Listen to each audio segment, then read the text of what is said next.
Listen to Bro Tim's video and get out of the poor mindset. Lu mau keluar dari kemiskinan, lu mau tahu gimana caranya? Ya, lu mau punya apart kayak gini, lu mau tahu gimana caranya? Lu ngopi dulu 80.000 ya. Nggak, gue bercanda doang. Ini jadi gue pengen bahas mentalitas orang-orang yang gue bisa sebut itu mentalitas pecundang ya. Gue bikin video, gue kasih tahu ke lu pada aja ya. Gue bikin video ini sebenarnya pure memang gue pengen bantu kalian. Kalau lu nggak mau merasa dibantu, nggak usah pernah nonton video gue. Gue nggak minta sepeser pun dari uang lu. Gue juga nggak butuh view lu. Hidup gue udah sangat enak, jadi gue nggak butuh apa-apa dari lu. Jadi kalau lu nggak mau nonton video gue, mending nggak usah. Gue bikin video ini bukan untuk kalian nonton video gue terus bilang, gue seneng banget ya bisa nonton video Timothy. Enggak. Gue pengen bikin kalian mikir justru. Kenapa hidup gue kayak sampah? Kenapa sih kata-katanya keras? Kenapa sih ini justru mengusik gue gitu kata-katanya? Gue pengen bikin lu justru nggak nyaman setelah nonton video gue. Kalau lu ngerasa nyaman dan lu happy sama gue setelah nonton video ini, artinya gue gagal. Jadi gue nggak mau bikin kalian happy-happyan di sini, tapi gue pengen gampar kalian justru realita yang ada tuh kayak gimana. Ini cara paling gampang untuk lu bisa keluar dari mentalitas pecundang menurut gue. Lu bayangin ya. Jadi ada portal nih, muncul nih portal nih, terus ada diri gue nih keluar nih, ada Timothy kedua yang keluar. Tapi Timothy kedua ini adalah semua yang gue wish itu bakal terjadi. Sama kayak kalian. Jadi itu adalah versi kalian yang terbaik yang pernah ada, yang bisa kalian bayangin. Misalnya versi kalian tuh, oh dia adalah anak muda yang sukses, yang bisa ngebanggain orang tuanya, bisa ngebiayain semua keluarganya dengan enak, bisa jalan-jalan ke luar negeri, bisa punya mobil sport, bisa punya rumah. Orang itu tuh, misalnya lu namanya lu siapapun, nama lu Budi ya misalnya. Budi yang kedua ini keluar, ngelihat lu sekarang, lu bakal ngerasa apa? Malu? Lu bakal ngerasa apa? Apa yang lu rasain? Mungkin tadinya habis nonton bokep gitu, Budi yang kedua nih keluar nih, lihat Budi lu yang habis nonton bokep. Dia mikir apa tentang lu? Ini orang gak akan pernah jadi gue. Jadi, gue rasa lu harus stop ya. Lu kalau lihat itu yang bisa gue achieve.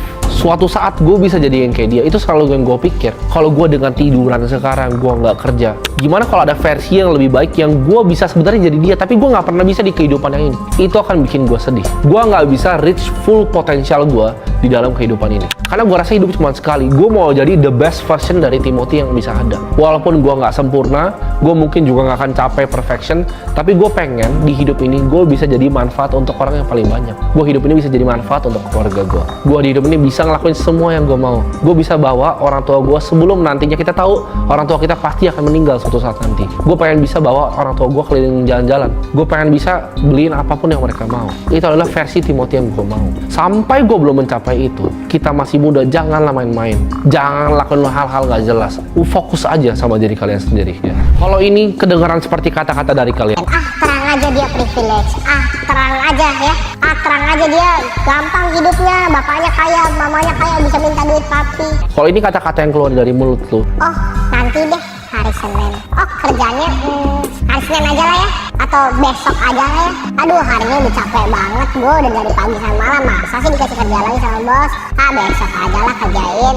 Urusan hari ini ya, hari ini nikmati hari aja, kesusahan besok ya kesusahan besok. itu kalau misal lu ada kata-kata itu yang bisikin di kuping lu, itu lu pecundang. Dengan lu menunda-nunda, lu nggak lakuin apa yang harusnya lu lakuin, lu nggak angkat pantat lu sekarang untuk kerja, itu lu tuh menunda. Ini gue suka banget, ini sebenarnya konsepnya gue ambil dari Joe Rogan. Jadi Joe Rogan tuh pernah bilang kayak gini, lu bayangin hidup lu itu adalah sebuah reality show, kayak Kim Kardashian atau Raffi Ahmad diikutin kamera kemana-mana. Lu bayangin lu di ranjang pun ada kameramen gitu, kayak ini kameramen ada 3 nih ngikutin hidup gue. Itu yang gue selalu bangun tiap pagi. Apakah hidup gue bakal jadi dokumenter yang baik kalau misalnya gue cuma datang di ranjangnya nonton bokep? Apakah itu adalah dokumenter yang gue mau nonton? Bukan kan? Apakah gue hidup setengah-setengah atau saya scroll TikTok, ada cewek scroll lagi? Apakah itu hidup yang gue mau? Bukan. Apakah itu dokumenter yang gue bangga untuk ditonton sama orang tua gue? Enggak. Bayangin kalian adalah star dari sebuah reality show dan kalian diikutin sama kamera. Apakah kalian mau hidup yang boring? Hidup yang teman kalian, oh Budi, kita ngopi yuk.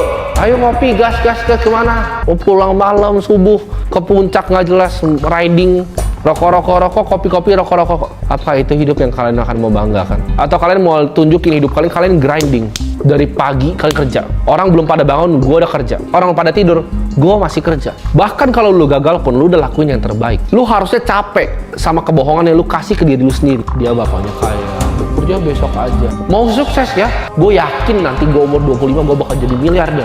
Tapi yang lu lakuin setiap hari apa? Nonton YouTube, main Mobile Legends, ngapain? Apa yang lu lakuin? 1001 alasan akan lu lontarkan dari mulut lu. Ah, ini bukan salah gue kok, terang aja, gue kan pas kecil kurang dikasih gizi, kurang nutrisi. Ini kan kemiskinan struktural, gue nggak punya akses edukasi yang sama. Gue nggak punya ini, gue nggak punya itu, dia bisa ini, dia bisa itu. Semua fucking lies, fucking bullshit lah yang keluar dari mulut lo. Itu semua cuma alasan. Orang bilang, iya sih dia emang paling nggak mengerti dah, hidupnya paling enak, nggak ngerti kemiskinan. Lu jangan sembarang ngomong gitu. Lu pernah nggak biayain orang tua lu di rumah sakit waktu masih umur 16 tahun? Nggak pernah kan? Ya, lu akan bilang, oh aduh susah, gue lebih susah dari semua orang. Enggak, itu mentalitas pecundang. Lu akan seumur hidup jadi pecundang. Ya, lu akan jadi seumur hidup orang yang mau beli McD aja itu harus nunggu gajian. Itu kalian kalau punya mentalitas kayak gitu. Ya, ngangguk-ngangguk kan lu. Ngangguk lagi, udah sindir udah. Sampai lu sadar masalahnya itu ada di dalam lu diri lu sendiri. Faktor internal, kemiskinan struktural is real. Betul, itu faktor eksternal. Gue dilahirin, gue nggak bisa pilih di mana. Gue dilahirin di gini, gue nggak bisa pilih di mana. Gue lahir di keluarga yang nggak bagus, gue nggak bisa pilih di mana. Gue lahir di, gue harus biayain adek gue, itu gue nggak bisa pilih. Gue juga biayain kok keluarga gue. Lu tanya emak gue, adek gue, semua gue yang biayain. Semua duit dari gue. Itu apakah gue yang pilih kayak gitu? Kalau gue bisa pilih jadi anak konglo, gue juga mau jadi anak konglo. Lu kalau tuker bapak gue sama konglo Indo dengan otak gue, cepet gue naiknya pasti. Cepet. Gue bikin perusahaan cepet nih ya. Gue minta modal, gue swap share aja terus ke perusahaan bapak gue. Akuisisi apa? Nah, gila, gue udah triliuner kali umur segini. Kalau bapak gue konglo, kalau bapak gue kaya, gue udah triliuner umur segini. Beneran. Lu kalau mau jadi orang yang sukses, mau keluar dari mentalitas pecundang, lu harus fokus sama diri lu sendiri. Artinya apa? Lu berani ngomong enggak. Ya. Steve Jobs pernah bilang, sukses itu bukan cuman kita ngomong yes to opportunities, tapi justru bilang enggak. Bilang enggak ke apa? Ke hal-hal yang mengganggu lu dari tujuan lu. Misalnya lu lagi jualan mie gelas dari TikTok gitu. Setiap hari yang harus lu lakukan adalah live TikTok sebenarnya. Tapi begitu lagi dari proses untuk live TikTok dan lagi kembangin bisnis lu, teman lu tiba-tiba telepon. Tim, udah lama nih nggak ketemu. Ngopi dulu boleh kali kita ngopi pergi. Pacar lu, sayang kayaknya udah lama nih nggak ketemu. Kita ngedate yuk, kita main kemana, main ke taman. Akhirnya yang tadi yang ngasilin lu uang, ini nggak ngasilin lu uang lagi. Nanti begitu lu ngerasa miskin, duitnya hilang, baru mau mulai balik lagi. Itu kenapa lu miskin.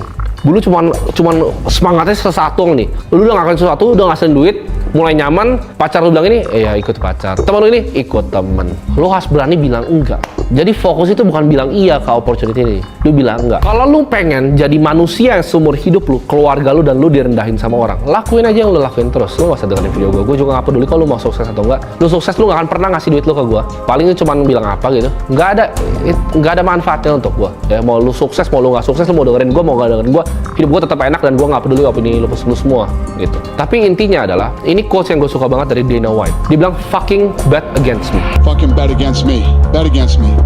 Tell me it's not gonna happen. Tell me it's gonna fail. I love it. I love every minute of it. Taruhan lawan gue. Bilang ke gue, ini gak akan kejadian. Dan gue akan bikin pasti ini kejadian.